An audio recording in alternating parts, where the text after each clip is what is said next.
Are you surrounded by incompetence, blind emotion, and weak decision makers? In politics, in business, in family. Fools destroy alliances, leak secrets, and sabotage victories. This video will show you how to identify and neutralize such people before they ruin your plans, or worse, infect your thinking, and perhaps show you the parts of yourself that still behave like a fool. There is a dangerous illusion that afflicts the minds of the foolish, the belief that words equal wisdom, that noise equates to influence.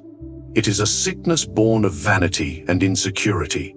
The foolish man cannot endure silence. He feels compelled to fill every pause with his opinion, every moment with his voice, every conversation with his presence. Why? Because silence terrifies him. It exposes his emptiness. Watch closely in any room. The one who talks the most is rarely the most powerful. The wise observe, the powerful calculate. The fool, on the other hand, performs. He is loud, impulsive, reactive. He believes he is dominating the conversation, but in reality, he is unraveling.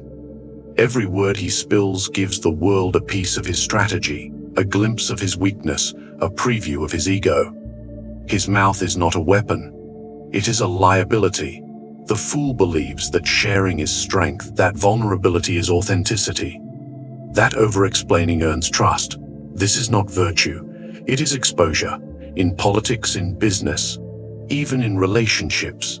Those who speak without precision are the first to be betrayed, the first to be manipulated, and the last to understand why. Because they hand over the dagger and show others exactly where to stab. Now look at the wise man. He doesn't rush to speak. He watches. He listens. And when he does speak, every word has weight, has timing, has control. His silence is unnerving because it hides his thoughts. It denies his enemies access. This is not weakness. It is domination. The fool lacks this restraint. He talks to impress, to seek approval, to prove something. But in doing so, he forfeits his power. And worse, he reveals yours. A fool will take a secret you whispered in confidence and repeat it without understanding the cost, not because he is malicious, but because he is careless, because he cannot keep anything inside, not ideas, not loyalty, not silence. Do not be deceived by the charm of the talkative. They may appear confident. They may appear intelligent. But their lack of discretion is not charisma. It is instability. Real influence comes from being unreadable.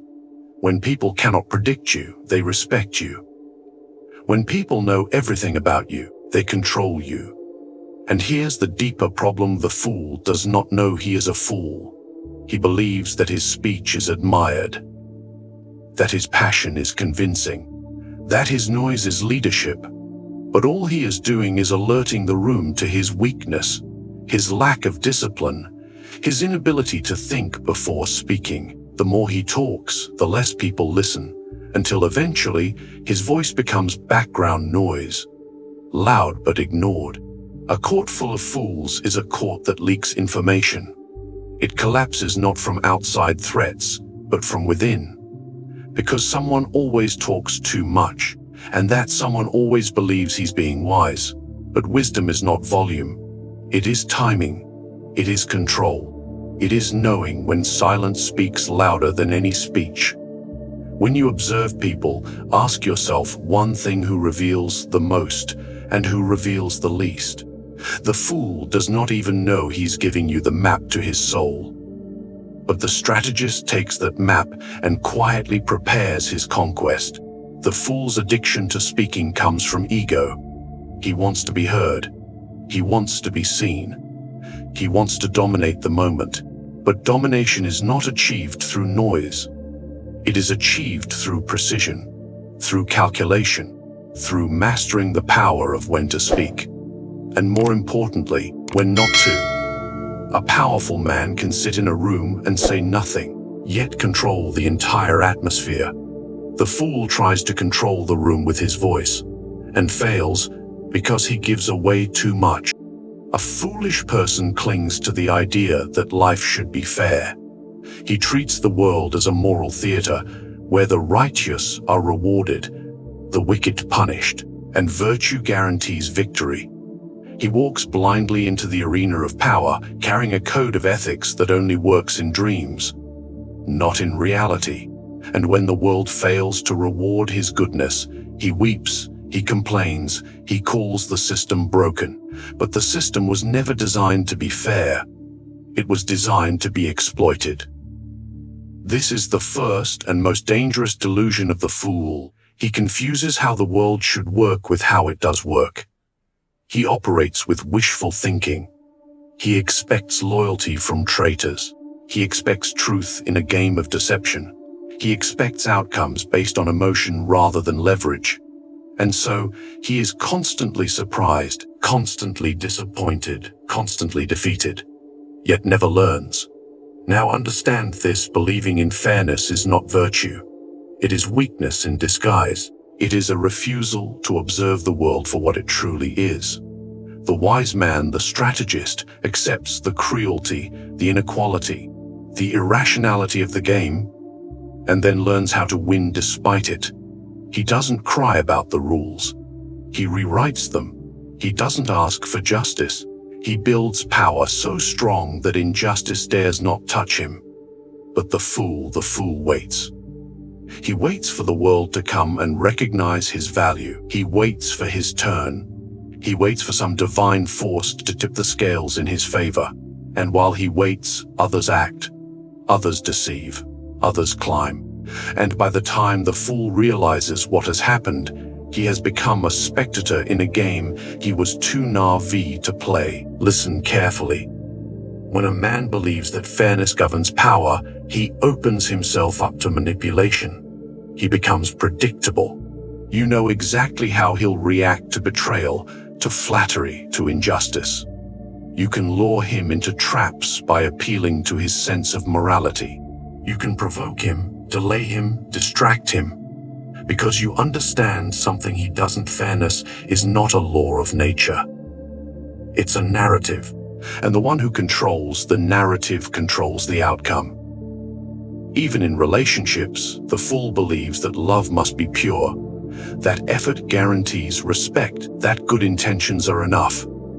He gives, and then collapses in confusion when he is ignored, used, or abandoned. But power doesn't respond to intentions.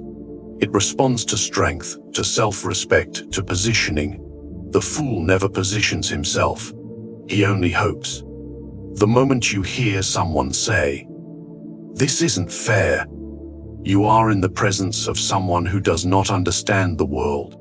And someone who does not understand the world will always be outplayed by those who do. They expect the lion not to bite because they offer it food.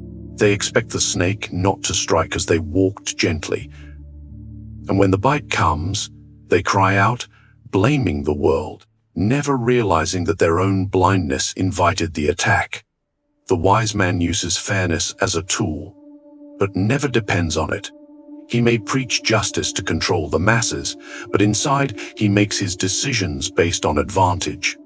The fool makes decisions based on emotion, ideals, and what he thinks people should do. But people don't act based on what they should do. They act based on what they want, what they fear, and what they can get away with. The fool refuses to see this, and in doing so, he sets himself up to be devoured by those who do. The mind of a fool operates in extremes. He is either blindly trusting or chronically suspicious. Never balanced, never calculating. This inability to assess people with precision is not just a weakness. It is a threat to everyone around him, because a fool either opens the gates to the enemy with a smile or burns down his own allies in paranoia. In both cases, he loses the game before it even begins. When a fool trusts everyone, he mistakes friendliness for loyalty, words for action, and appearances for substance. He cannot distinguish between those who want to use him and those who want to build with him. A few kind words, a little validation, and the fool hands over access to his plans, his network, his mind. He believes what he hears, what he observes. He assumes that because someone smiles, they are harmless.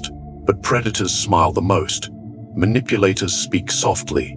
Traitors often wear the mask of kindness. And the fool, he invites them in and calls it connection. Now, flip the coin. The fool who trusts no one is just as dangerous. He sees enemies in allies, reads betrayal into every word, doubts every intention, and isolates himself. This kind of fool confuses cynicism with intelligence. He believes he's being smart by rejecting everyone, but in truth, he is closing the door on opportunity, alliances, and power. He builds walls so thick that even loyalty cannot pass through. And when he finally needs support, no one is there. Not because they abandoned him, but because he pushed them away. Both types of fools are predictable. They react emotionally, not strategically. They either love you too fast or resent you too quickly. They cannot test loyalty quietly, nor reward it logically. They act on instinct, on bias, on mood. And because of that, they are always being played. Either by those who exploit their openness, or those who benefit from their isolation. A wise person, one who understands power, never reveals his trust immediately. He tests people in silence. He gives small responsibilities, watches reactions, notes who shows up when there's no benefit involved. He doesn't shout accusations nor hand out blind faith. He calculates, he observes, and only then does he decide who is useful, who is dangerous, and who is irrelevant. This is not coldness. This is survival. The fool lacks this discipline. When he trusts too easily, he leaks information, becomes dependent, and gets betrayed. When he trusts no one, he creates enemies where there were none, imagines conspiracies, and self-destructs from within. Both paths lead to ruin. Both paths isolate him from strategy. And isolation, whether emotional or political, is the slowest form of defeat. People are not entirely good or entirely bad. They are tools, instruments, variables. But the fool cannot see the gray. He operates in absolutes. This man is either a saint or a devil. This woman is either a soulmate or a snake. And in this simplicity, he makes fatal errors, attacking allies, empowering enemies, and building castles made of sand. To master trust, you must first master yourself. Your desire to be liked, your fear of betrayal, your hunger for approval. The fool is ruled by these emotions. The wise man uses them as signals, but never lets them decide for him. There is a certain type of man who is ruled entirely by impulse. He wants now. He speaks now. He reacts now.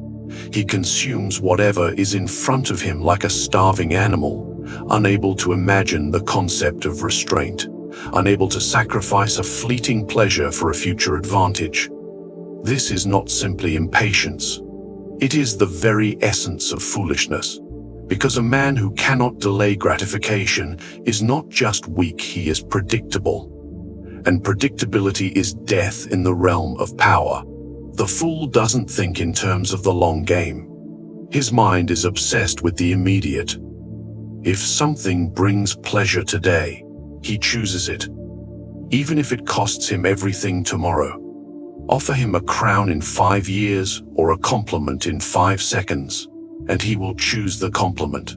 Offer him a kingdom with patience or a coin with urgency, and he will lunge for the coin.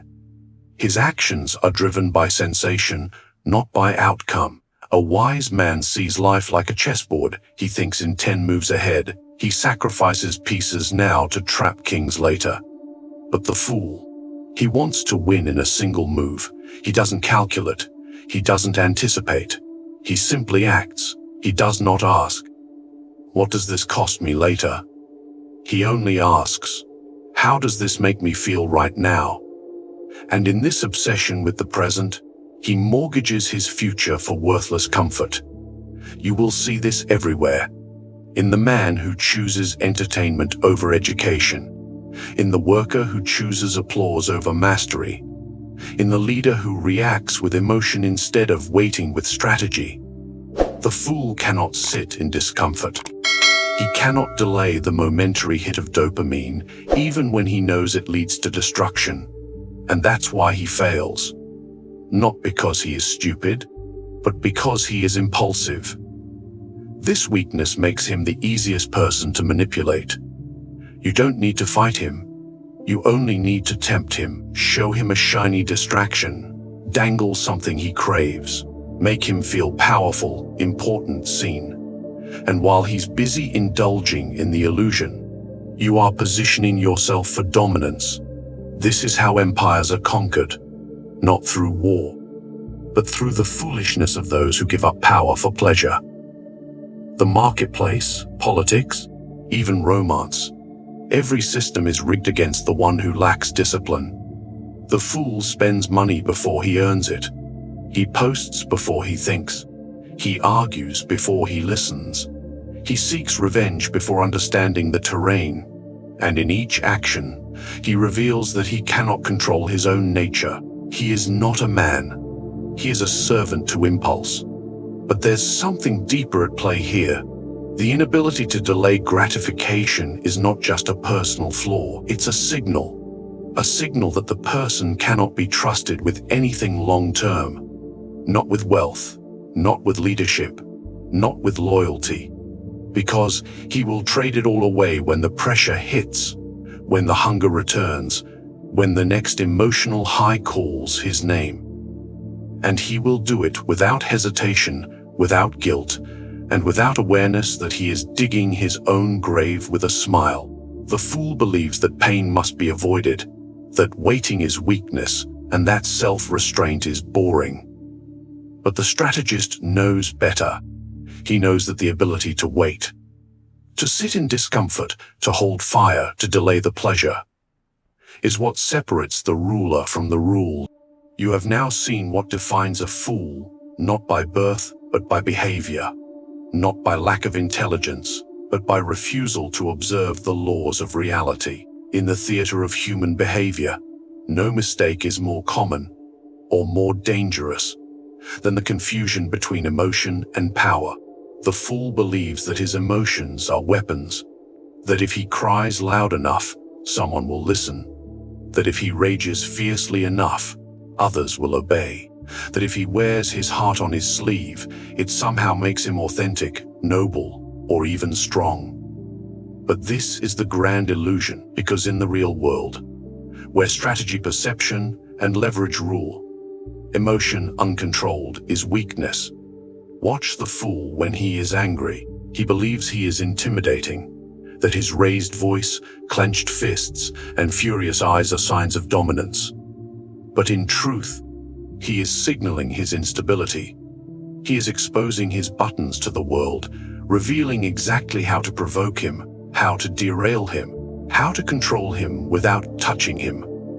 A wise man studies that anger and makes a map of it. He knows that a man who cannot master himself is not a threat. He's a puppet waiting to be pulled. Then observe the fool when he is hurt. He assumes that suffering earns him sympathy, that being emotional proves he cares more than others. But pain does not prove depth, nor does it automatically command respect. It's not your tears that matter. It's how you use them. The foolish person believes the world should stop and offer him comfort. But the world doesn't move for pain. It moves for pressure, and pressure is not emotional. It's strategic. There is a kind of pride that the fool carries about being emotionally open. He believes that if he feels things deeply, others must take him seriously. But emotions, when worn recklessly, do not make you impressive, they make you transparent. And transparency in a world of deception is not virtue. It is vulnerability. Those who manipulate, who dominate, who lead, they all understand one truth: the most powerful emotions are the ones no one sees. The fool screams his feelings into the void and thinks he's being honest. The wise man feels everything, but reveals nothing. He learns how to use emotion like a dagger, silent, precise, And here is where the trap deepens. The fool, in his emotional outbursts, pushes people away. He thinks he is expressing himself, but he is exhausting those around him. He turns allies into observers, then observers into enemies. His emotions become storms that others learn to avoid. Not out of fear, but out of fatigue. There is nothing strategic about emotional overload. It doesn't bring people closer. It repels them. And yet, the fool never sees this. He only sees that he felt something, and assumes that was enough. Emotion, when mastered, is a weapon. When uncontrolled, it is an open wound. The strategist knows when to show rage, when to show love, when to show nothing at all. He doesn't suppress his emotions. He stores them, sharpens them, and uses them with surgical timing. The fool, by contrast, feels something and reacts instantly. And in that instant reaction, he loses control of the room, the negotiation, the relationship, the war. You must understand. When someone tries to make you feel sorry for them, feel afraid of them, feel guilty, feel small, they are not showing strength. They are trying to manipulate through emotional noise. And the easiest people to manipulate it are those who think emotion makes them powerful. A fool speaks more than he thinks, because silence threatens his illusion of control. He believes life should be fair, and so he is crushed by a world that rewards strategy, not sentiment. He either trusts too much or not at all, never learning the quiet art of testing loyalty. He cannot delay gratification, enslaved by impulse and blinded by short-term pleasures. And worst of all, he mistakes raw emotion for real power, failing to see that control, not chaos, commands respect. These 6 traits are not just signs of foolishness. They are symptoms of self-destruction. The fool is not destroyed by others. He is undone by his own predictable habits, his own blind spots, his own emotional instability. If you recognize these signs in others, be cautious. Keep your distance or learn to use them. If you recognize them in yourself, be ruthless. Eliminate them. Train them out. Bury them beneath discipline. Because in the game of power, there is no mercy for the untrained mind.